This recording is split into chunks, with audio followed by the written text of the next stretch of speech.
Hello there, this is Michelle with Indie Author Blueprint.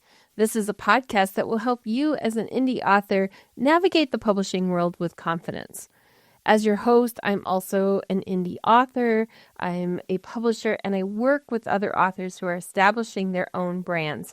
So I've been inside of this research. I'm constantly evolving and changing because I want to stay on top of my game as an author and publisher. And so I'm helping you stay on top of your game as well. Now, today we're continuing a series on book metadata. That's the data that you're going to need on the day you publish your book. You want to have this all figured out and gathered before you're sitting there in front of the screen trying to figure out what to do. So today we're talking about choosing the right categories for your book on KDP. And I'll mention some of the other options you have too, but we're specifically focusing on KDP because that is the most common place for indie authors to release their books. Categories can make or break your book's visibility. And while some people try to game the system to hit a bestseller status, we're going to focus on ethical and effective strategies to get your book in front of the right readers. The other thing to note is that this work is always challenging and always evolving. You'll find sources out there that tell you to request to have your book in up to 10 categories, meaning you can add 7 more after you publish if you start with the 3 that you're allowed on KDP. But this has changed. And so if you're seeing that advice out there, it's a number one clue that you're not getting the most updated advice because KDP is always changing.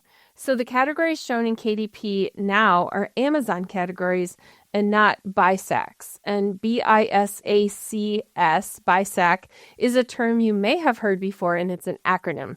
It stands for Book Industry Standards and Communications.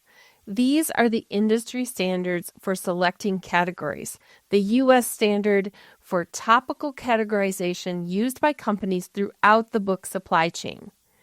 Amazon used to use these, and when you would upload your book to KDP, the categories you would select there were BISACs, not Amazon categories.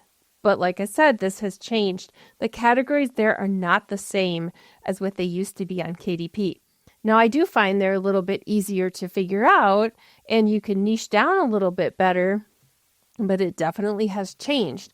So if you're planning out and you're comparing with books you see on other markets, it's not going to be the same. If you're publishing on Ingram Spark or another platform as well as KDP, you'll see differences in the category options because platforms like Ingram Spark still use the BISAC codes. They also allow you to add additional information about your topics and themes, and that actually helps with the international market a little bit. But I want to really focus on the KDP process, like I said, and using Amazon categories. And so we're going to be talking about that. If you are an author who's using both, I'll be putting out some additional resources in the future because I do release my books on both. So just watch for that. I think it's too overwhelming for us to cover all of that in one episode. Now, most of this episode is for paid subscribers to Indie Author Blueprint because this is content that I give to the clients I work with who are paying me for coaching and paying me to help them get their books published. So it's only fair to those clients that the listeners here would contribute a small monthly fee to get that inside scoop, to get those goodies on how to release their books.